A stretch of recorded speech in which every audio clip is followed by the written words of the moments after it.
time by Caracas is 6 p.m. and this is CBX Business News.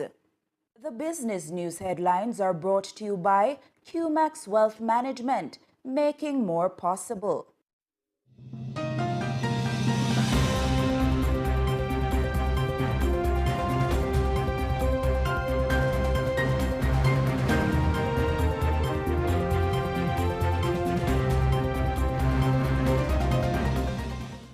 $45 billion for roads.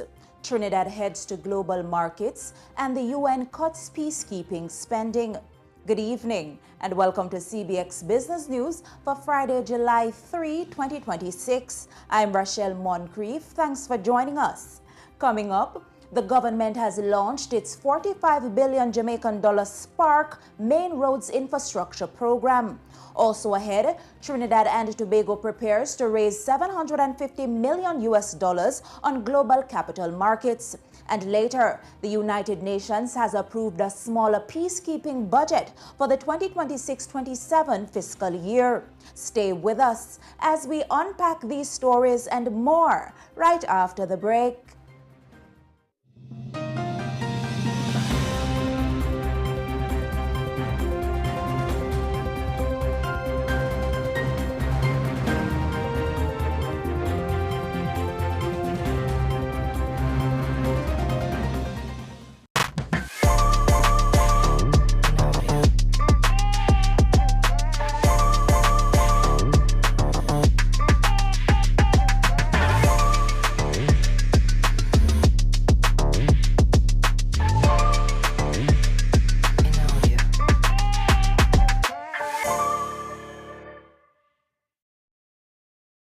Local news is brought to you by Derrimon Trading, better from the start.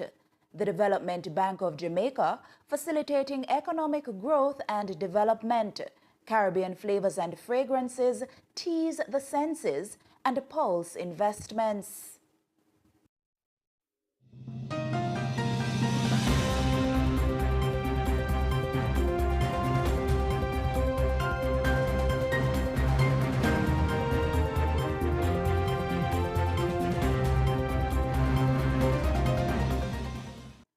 Welcome back to CBX Business News.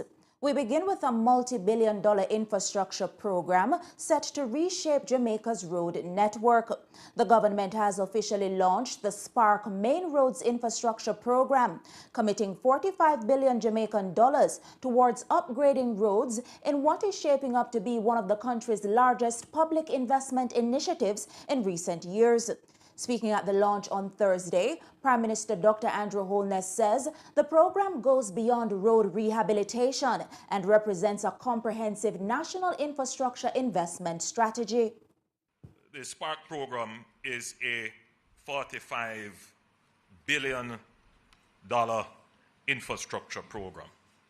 It provides $20 billion for main roads, $16 billion for community roads, and $5 billion for water infrastructure, and $4 billion for engineering, design, consultancy, supervision, and associated costs. That was Jamaica's Prime Minister, Dr. Andrew Holness. At the same time, a permanent secretary in the Ministry of Economic Growth and Infrastructure Development, Arlene Williams, says the investment is expected to improve supply chain movement, support business expansion, and strengthen the foundation for future economic development. Think about the economic and social benefits that roads provide. They connect communities, support businesses, move agricultural produce to market, facilitate tourism, improve access to schools and healthcare, and keep families connected. When roads deteriorate, the consequences extend beyond the traveling public. Businesses face higher costs, productivity declines, and economic opportunities are constrained. That is why the Spark Main Roads component is so important. That was Permanent Secretary in the Ministry of Economic Growth, Arlene Williams. Local contractors are already emerging among the early beneficiaries of the government's $45 billion Spark infrastructure program, as officials point to growing private sector participation in the nationwide road rehabilitation push. Minister with responsibility for works, Robert Morgan, says the program is not only transforming road infrastructure, but also creating new opportunities for domestic contractors involved in executing the project. We are not going to be able to fix 630 roads under Spark 1, which is why the Prime Minister has instructed us at the National Works Agency and the Ministry of Works through the Ministry of Economic Growth and Infrastructure Development to begin the process of planning for Spark 2. Local subcontractors are an important part of the Spark program, and over 25 of them are currently working with the main contractor. That was Minister with responsibility for works, Robert Morgan. Meanwhile, Senior Director for Project Implementation at the National Works Agency, NWA, Varden Downer, says the upgraded road network should improve traffic efficiency while reducing the cost burden associated with fuel consumption and vehicle maintenance. Why this matters to every Jamaican: faster, more reliable journey for commuters, reduce fuel and vehicle operating costs overall, time saved during commuting, and of course improve access and reduction in time being wasted to get to healthcare and emergency centers. That was NWA Senior Director for Project Implementation, Varden Downer. Jamaica Business Development Corporation, JBDC, says it is helping more Jamaican entrepreneurs strengthen their products and meet international standards as the agency works to improve the competitiveness of local businesses and position more Jamaican brands for export opportunities. The corporation says one of the most critical but often overlooked areas of business development is proper product packaging, which plays a major role in consumer purchasing decisions, brand recognition, and product protection. Speaking on the issue, Manager of Technical Services at JBDC's Incubator and Resource Center, Colin Porter, says packaging should be treated as a core part of product development from the earliest stages of building a business. Packaging, as you rightly say, should not be overlooked during the product development process, right? And packaging has many functions. It has functional properties, it has aesthetic properties, and so on. So it serves many purposes. And once you're developing a product, you really should be thinking from the get-go, how am I going to package? So if you're going to make ices, what am I going to package it in? Obviously, the container going to be either a bottle with a plastic or glass, it could be a pouch, it could be something. What is the most convenient way to package this item for the consumer to walk away with it? How can I handle it? How can I think? How will it protect the product inside? That's why some products come with a dark bottle versus others come with a clear bottle, because you want to protect what's inside there from the elements and the sun and or whatever is going to alter that product. That was JBDC Manager of Technical Services, Colin Porter.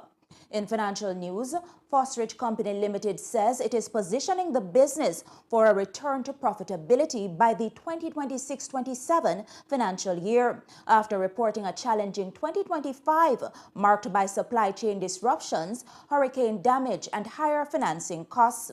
The Electrical and Energy Solutions Company recorded revenue of 2.86 billion Jamaican dollars last year, down from 3.68 billion dollars in 2024, while posting a net loss of 506 million Jamaican dollars compared with a $35 million profit the year before. Despite the setback, the company says it has launched an aggressive turnaround strategy aimed at restoring earnings. The plan includes securing external financing, expanding PVC pipe manufacturing, growing its solar energy business, opening its new Fosrich superstore in 2026, and strengthening partnerships with major hardware suppliers. Management also says Fosrich expects tighter inventory management, improved supply chain arrangements, and increased participation in real estate developments to support stronger sales and cash flows in the years ahead. The company is also targeting greater market share through its transformer repair and manufacturing program. We go now to updates from the Bank of Jamaica on how the currency markets traded today. In Friday's currency trading session, the US dollar is selling for $159.37, the Canadian for $112.49, the pound sterling for $211.34, while the going rate for the euro is $183.18. We move to the latest updates from the JSE equities. In Friday's trading session, the JSE market activity resulted in the trading of 114 stocks, of which 48 advanced, 44 declined, and 22 traded firm. Today's winners are First Rock Real Estate Investments USD, Cygnus Real Estate Financial JMD, Edufocal, and Sterling Investments USD.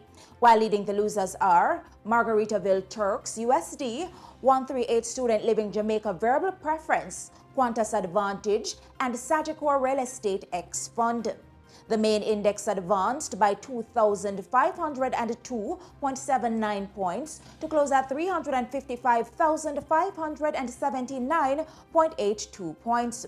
The junior market index advanced by 0.32 points to close at 3,076.23 points. It's time for the Market Education feature, brought to you by CARICRIS, Regional Ratings, Global Standards. In today's Market Education feature, we're talking about the null hypothesis. A null hypothesis is the assumption that there is no significant relationship, difference, or effect between the variables being studied. It suggests that any observed results are due to chance rather than a real underlying cause. Researchers use statistical tests to determine whether there is enough evidence to reject the null hypothesis in favor of an alternative explanation. The null hypothesis is widely used in research, economics, and finance to evaluate investment strategies, market trends, and other data-driven decisions. That was the Market Education feature, brought to you by CARICRIS, Regional Ratings, Global Standards. And that's it for the local news segment. Please stay with us. The regional news is up next.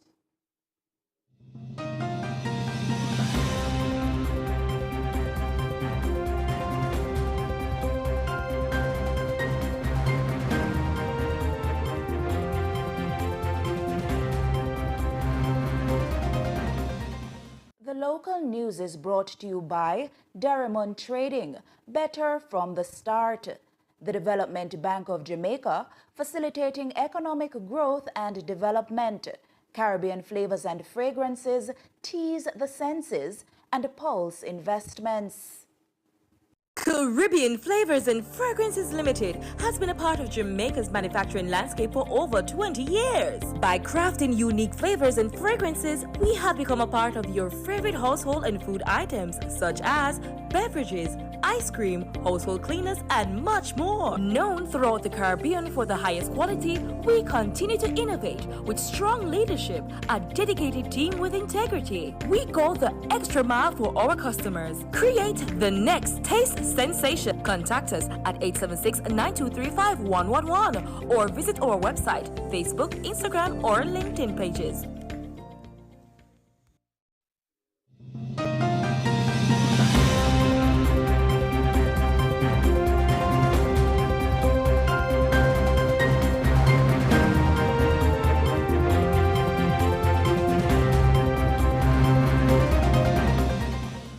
Welcome back.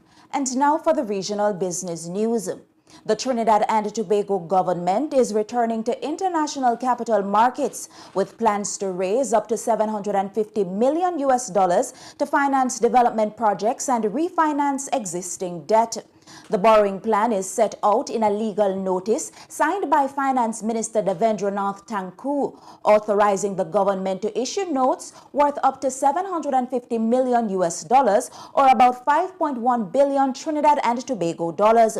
The proceeds will be used to fund national development projects and repay existing development loans, while JP Morgan Securities and Citibank have been appointed to arrange the offering. The notice does not yet disclose the interest rate, maturity date, or expected issue date. The move follows Trinidad and Tobago's successful $1 billion international bond earlier this year, which attracted investor demand more than 2.5 times the amount offered. Barbados is scaling back its 60th independence celebrations as the government diverts more public resources towards helping families manage higher living costs. Speaking during a recent forum, Prime Minister Mia Mottley says her administration has chosen to absorb higher energy costs and limit the impact of global price increases rather than pass the full burden onto consumers. I've been very clear. If the prices continue to go up on a protracted period, then we're going to have to share back some with the population. But so far as we can carry it, and it means making choices. The government has therefore decided to significantly reduce this year's independence celebrations to direct more resources towards shielding Barbadians from rising expenses. We wanted to be able to start the independence celebrations just after the elections. It came. Can't do it. And I'm not going to go and have celebrations one place and then have households exposed on a daily basis elsewhere. So that we've, at this stage, told the Attorney General and the others, cut it down. And we are likely to only run a 3-month celebrations for independence and 60th anniversary of independence, 5th anniversary of republic. But why? Because right here, even as we celebrate Ideas Forum in St. George, we talk about the 60 and the 5. So all of this is part and parcel of the celebration. But what I'm not going to do as Prime Minister of this country is to misallocate funds or misprioritize funds. That was Prime Minister of Barbados, Mia Mottley. Dominicans could receive further tax relief in the next national budget as the government looks for new ways to put more money into household pockets without jeopardizing the country's finances. Speaking at his monthly press conference on Thursday, Prime Minister Roosevelt Skerrit says his administration is reviewing additional relief measures after already introducing tax reductions, duty concessions, subsidized housing loans, and low-interest financing for businesses. I believe that the government needs to give consideration to the income tax system and to see how within the fiscal position of the government and the climate that we're dealing with, the external shocks that we're dealing with, what kind of easement you can give to the citizens of Dominica. Skerrit says any further tax cuts must be carefully balanced against the government's responsibility to critical sectors. The government has been responsive, but responsible. If you are irresponsible and you want to make decisions that appear to be politically exciting, you understand? And you make them because they may sound good and people may like them. I can do that, you know. There are 5 things I can do now and la-vi-do. Politically. But this is not, political consideration must not always be at the fore of making decisions for a country. You understand? And so we have to be responsible with the measures that we are taking. That if you take measures that you know will be harmful fiscally, all of the things that we want for the country, better health care, more education opportunities, better roads, and this and that, you will not be able to do them because you're not getting the revenue. That was Prime Minister of Dominica, Roosevelt Skerrit. In corporate news, rising costs continued to pressure Prestige Holdings during the first half of its financial year as the restaurant operator expanded its regional footprint. For the 6 months ended May 31, the company reported a nearly 40% drop in pre-tax profit to $30.8 million, while after-tax earnings declined to $19.7 million. Revenue, however, continued to edge higher, rising 1.3% to $716.4 million. Management attributed the weaker performance to higher foreign exchange costs, increased national insurance contributions, and rising input costs. Despite those pressures, Prestige opened 3 new restaurants during the period and plans 10 more across Trinidad and Tobago, Panama, and Guyana before year-end. The company also confirmed that Agostini Limited's takeover of Prestige closed on June 23. It's now time for news from the Trinidad and Tobago Stock Exchange. Overall market activity resulted from trading in 23 securities, of which 6 advanced, 4 declined, and 13 traded firm. Today's winners are the West Indian Tobacco Company, A.S. Biden & Sons Holdings, Massey Holdings, and Angostura Holdings, while leading the losers are Trinidad and Tobago NGL, CIBC Caribbean Bank, Scotiabank Trinidad and Tobago, and Republic Financial Holdings. Trading activity resulted in the following movements.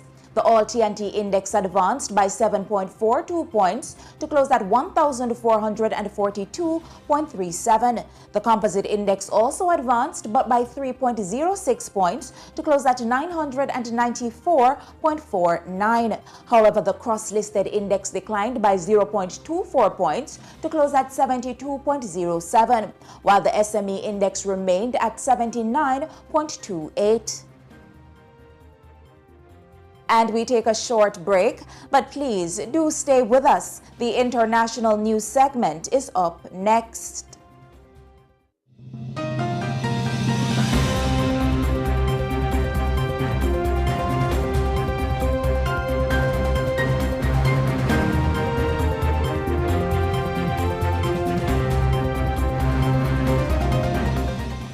Plan for the worst and hope for the best. Turning around the Jamaica Lottery Company in 1990 from a company that was bankrupt to being Jamaica's first successful gaming operation.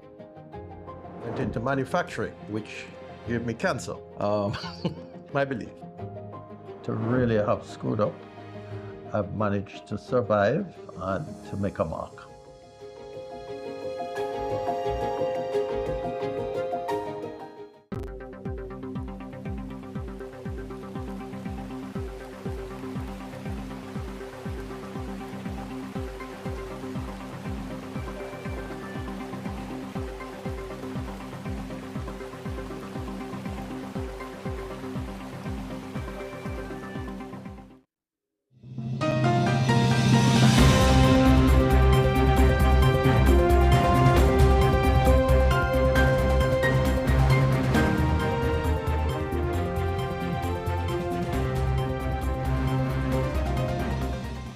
Welcome back. In international news, the United Nations has approved a significantly smaller peacekeeping budget for the 2026-27 fiscal year as the organization moves to rein in spending amid growing financial pressures. Speaking at a UN press conference on Friday, UN Controller Chandramouli Ramanathan says member states approved a $5.1 billion peacekeeping budget. The new budget is approximately $550 million, or nearly 10% lower than the previous year's allocation. Ramanathan says the underlying reduction is even greater after accounting for changes to peacekeeping mandates in Haiti, the Democratic Republic of the Congo, and South Sudan. On the peacekeeping budget, the member states approved a budget of $5.1 billion, which is about $550 million less than last year, which is a 9.7% reduction. That's just the big picture. About 1,100 civilian posts also are being reduced. In terms of real apple-to-apple comparison of what was before, if you take out the expansion of mandate in Haiti, expansion of mandate in Congo, and the reduction in mandate in, I think, South Sudan, it's about 14% reduction. Yeah, so we'll give some clarificatory numbers also on that. He also announced that member states also agreed to increase reimbursement rates for troop contributing countries. There was also a decision they made on a marginal increase in the rates of reimbursement for troops. Troops went up from, I think, 1448 to 1464.68, something like that. And also they increased the equipment reimbursement rates by 1.58%. Financially, collectively, it's $27 million increase. And that $27 million increase, we have to absorb. They will not give us a separate budget for that. So it's taken out of the budget.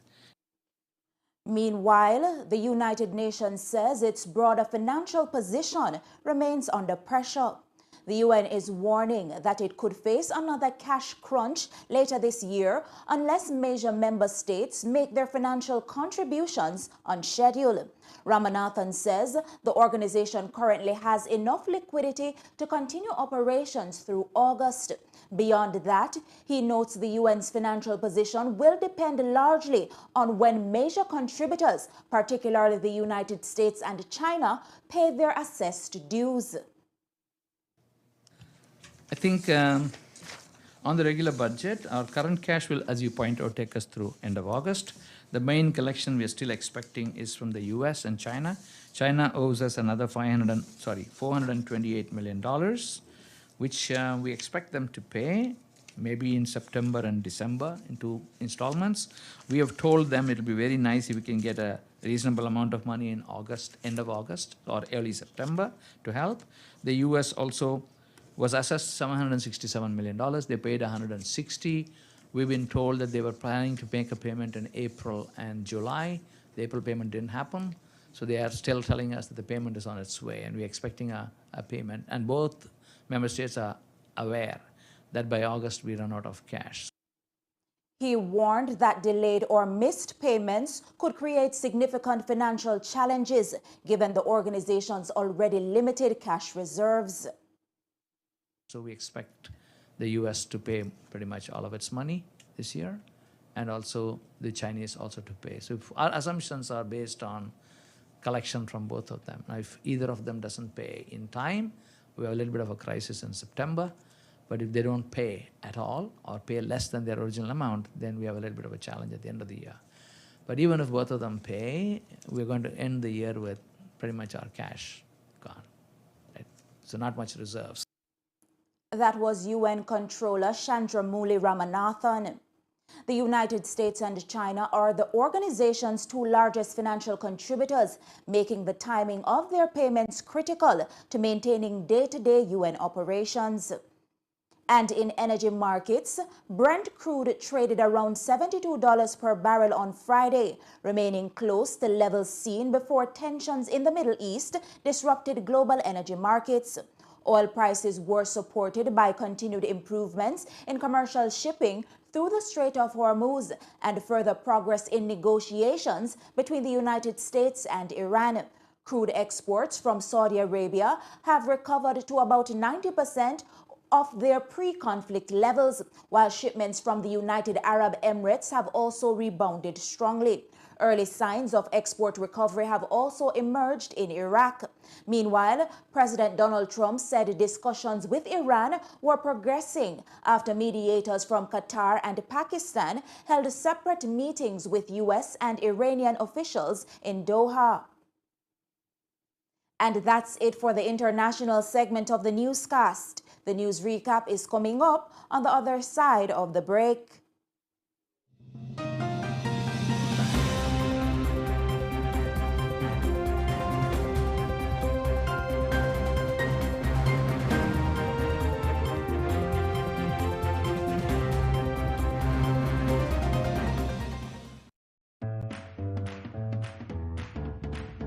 Mikey, is what sweet you saw? Yeah, dear babes. Where's the catty? Me and you go party tonight. Party? You secure your future yet? Careless. Did you know that over time the stock market has provided a reliably high return on investments? Be sure to contact a licensed stockbroker for more information on this exciting investment opportunity. Taking care of business, Mikey? Yeah, Cathy. I'm securing my future. Want to come look over my stock portfolio? The Jamaica Stock Exchange, providing a fair, efficient, and transparent stock market.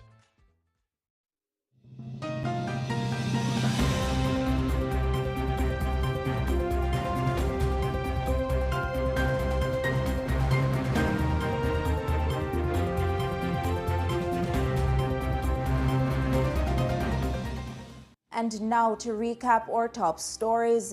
In the local news, government launches 45 billion Jamaican dollar Spark Main Roads program.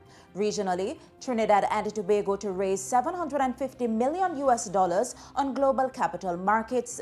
And internationally, United Nations approves a smaller peacekeeping budget for 2026-2027. Those were the stories making today's CBX Evening News. On behalf of the entire production team, I am Rashel Moncrieffe. Thanks for watching CBX, your region, your business, your source.